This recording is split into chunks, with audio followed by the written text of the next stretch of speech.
안녕하십니까 시청자 여러분, 예비역 육군 중위 오댁입니다. 대한민국에 태어난 신체 건강한 남성이라면 누구나 병역의 의무가 주어집니다. 대한민국 남성들은 새파란 청춘을 군대에서 자유가 박탈된 상태로 2년이란 세월을 보냈음에도 가끔은 그에 대한 푸념과 불평불만을 이야기하긴 하지만 병역과 관련된 불합리함으로 데모나 폭동이 일어나지 않는 건 대부분의 남성들이 자신을 희생해서 내가 사랑하는 가족과 국가를 지켰다는 마음을 가지고 있기 때문일 겁니다. 저도 제가 사랑하는 가족을 지킬 수 있다면 당장 내일이라도 재입대 구라가 많이 늘었구만. 아니 거짓말이 아니고 실제로 유사시 바로 예비군으로 응수할 수 있게 모든 군용 물품이 채워진 현역 시절 사용하던 군용 가방이 방 한켠에 놓여 있습니다. 누구나 처음부터 군인은 아니었죠. 전투력을 발휘할 수 있는 진정한 군인은 철저한 교육 속에서 양성이 되는 것입니다. 70여 년간 대한민국 육군 양성의 메카로 이 영상을 보는 당신은 물론 당신의 아버지, 남편,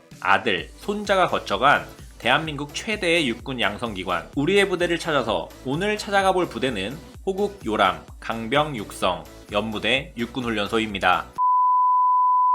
육군훈련소는 6.25 전쟁이 한창이던 1951년 11월 1일 신병 기초군사훈련을 임무로 하는 육군 제2훈련소로 창설되었습니다. 참고로 1훈련소는 제주도 모슬포에 있었으며 1956년에 해체가 되었고 전쟁이 한창일 때는 제7훈련소까지 있었으며 그중 제2훈련소가 육군훈련소라는 이름으로 현존하고 있는 것이죠. 무예를 닦는다는 의미로 연무대라고 불리우며 위치가 논산 연무읍에 있는데 연무읍에 있어서 연무대가 아니라 연무대가 있는 곳이라 지명이 연무읍이 된 곳으로 연무대라는 이름은 부대 창설 당시 이승만 대통령께서 지은 이름입니다. 위치 때문에 많은 사람들에게 논산훈련소라고 인식이 되고 있고 심지어 훈련소라는 명칭도 없이 논산이라는 지명만으로 통용되기도 하죠. 그러나 정작 육군훈련소에서는 논산훈련소라는 명칭을 공식적으로 쓴 적이 단 한 번도 없다고 하지만 대한민국 대부분의 남자는 논산으로 통용하고 있습니다. 간단하게 대한민국 남성들의 일반적인 육군으로의 입대 과정을 알아보면 병역의 의무는 대한민국 헌법에 준거하여 18세 이상 남성 국민에게 부여되는 의무이며 단 여성은 지원에 의하여 현역 및 예비역으로만 복무할 수 있습니다. 따라서 징집 대상인 남성에게 입영 통지서가 날아오게 되고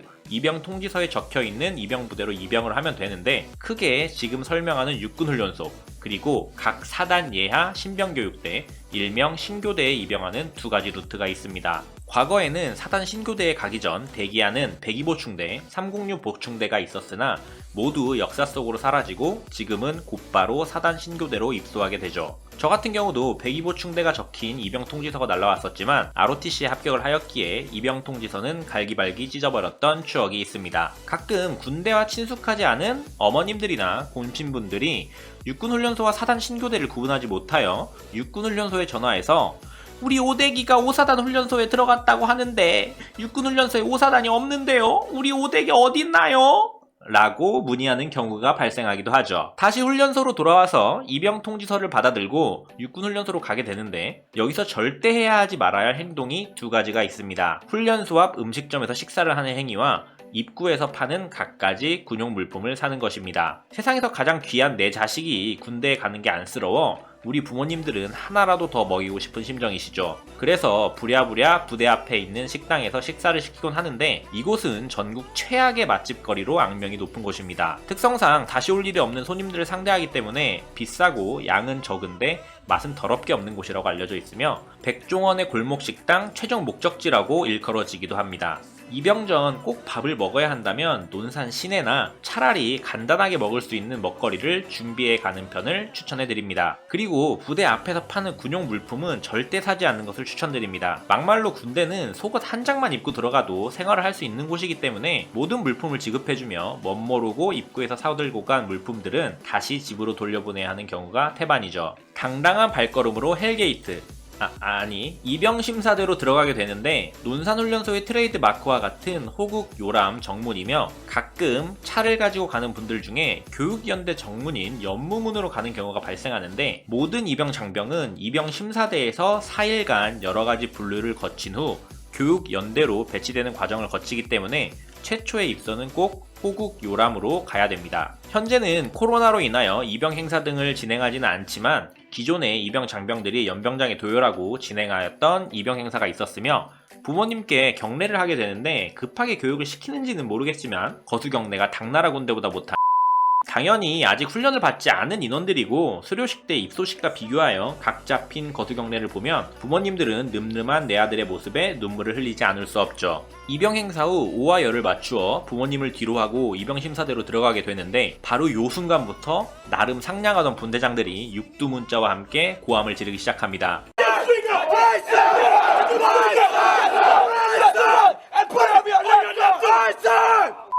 그제서야 내가 군대에 왔구나 라는 현실을 다시 한번 자각한 입영 장병들은 육감까지 동원하여 최대한 빠릿빠릿하게 움직입니다. 근데 그럴 수밖에 없는 게 수많은 인원들에 대한 갖가지 분류 작업들이 이루어져야 하고 입영 장병들도 이 긴 시간이 빨리 가기를 바란다고들 합니다. 장병들에게 육두문자를 쓰고 폭력적인 분위기를 조성하는 것은 쌍팔년도식 이야기며 현재도 군기 잡힌 지시를 하기는 하지만 입영 장병들을 존중하며 통제하는 분위기로 알려져 있죠. 이후 교육연대로 이동하게 되는데 육군훈련소의 교육연대는 총 7개로서 23신병 교육연대부터 30신병 교육연대로 이루어져 있고 연대별로 우리나라 역대 명장들의 이름을 별칭으로 하는데 23연대 계백, 25연대 을지문덕, 26연대 김자진, 27연대 권율, 28연대 이순신, 29연대 광개토, 30년대 김유신으로 되어 있습니다. 전 요 부분이 상당히 멋있는 것 같은데 추후에 31연대 오대기 육군훈련소에 입소하는 대상은 육군 현역병, 의무경찰, 의무소방대, 사회복무요원,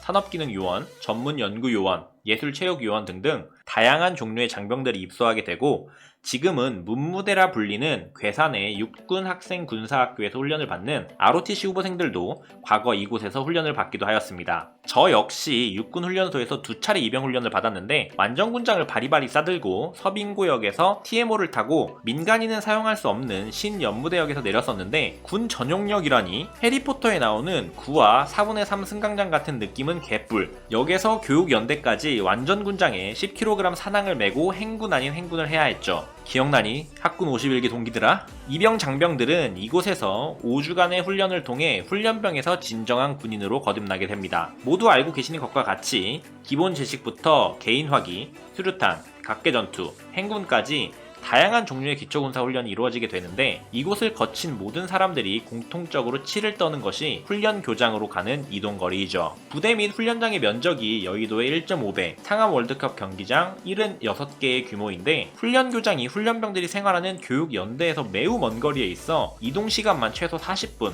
최악으로 알려진 수류탄 교장은 1시간 30분은 좋게 넘습니다. 훈련장에 가려면 항상 이 다리를 건너야 하는데 소룡육교, 일명 통곡의 다리로 불리우며 당신과 당신의 남편, 아들, 남자친구가 매일 아침 눈물을 흘리며 지나간 다리로 호남고속도로를 지나가다 마주치는 통곡의 다리는 몇십 년이 지나도 예비역들을 깜짝깜짝 놀라곤 하게 하죠. 이 다리가 훈련의 시작이자 훈련의 끝이었기 때문에 육군훈련소를 거친 대한민국 남성들에게는 훈련소 생활의 상징과도 같은 곳입니다. 위에서도 말씀드렸듯이 훈련교장 이동이 어쩔 땐 훈련보다도 더 우리를 괴롭히곤 하는데 수류탄 같은 경우 때에 따라 2시간 가까이 완전 군장을 하고 가서 수류탄 한 발 던지고 다시 2시간 동안 걸어서 돌아오는 일정은 훈련병들을 허탈하게 만들기도 하죠. 육군훈련소의 구조 때문에 이런 사태가 발생하는 것이기도 하지만 육군의 근간은 보병이기 때문에 군인화하는 과정에 있어서 행군은 필수 불가결한 존재이므로 이에 대한 훈련을 매일 같은 교육장 이동을 통해 자연스럽게 익히게 되는 측면이 큽니다. 저야 S급 장교였기 때문에 통신병과지만 행군 40km 정도는 뭐 동네 산책 수준. 헛소리 하지마 임마. 첫 기초군사 훈련에서 20km 행군하고 ROTC 포기해야 하나라는 생각도 했었습니다. 그만큼 군인화가 되지 않은 훈련병들에게 육군훈련소는 자연스럽게 군인이 되게 해주는 대한민국 강병 육성의 메카인 것이죠.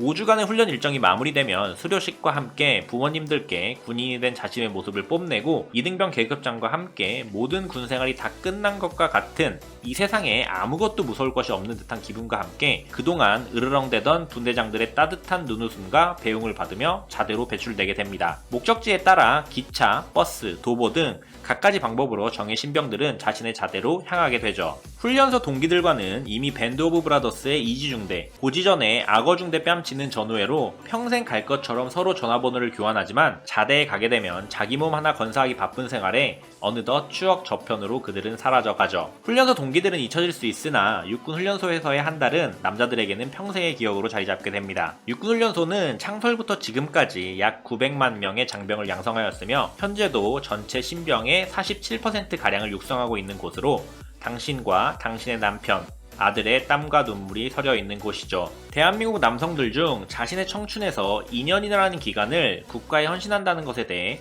아무 불만 없이 100% 수용하는 사람은 많지 않을 것입니다. 그러나 대부분의 남성들이 이에 대해 과격하게 저항하거나 불만을 갖지 않는 것은 통곡의 다리에서 흘린 눈물과 나의 2년의 헌신이 있었기에 지금의 사랑하는 나의 부모, 형제, 아내, 자식들이 평화로운 대한민국에서 살아갈 수 있었다는 믿음이 있기 때문일 것입니다. 미국과 같은 군인에 대한 존경과 대우까지는 아니더라도 대한민국 군인에 대한 고마운 마음을 전 국민이 갖길 바라보며 오늘의 영상은 여기까지였습니다. 재밌게 보셨다면 구독과 좋아요, 알림 설정까지 부탁드립니다. 감사합니다. 오대기였습니다. 진군!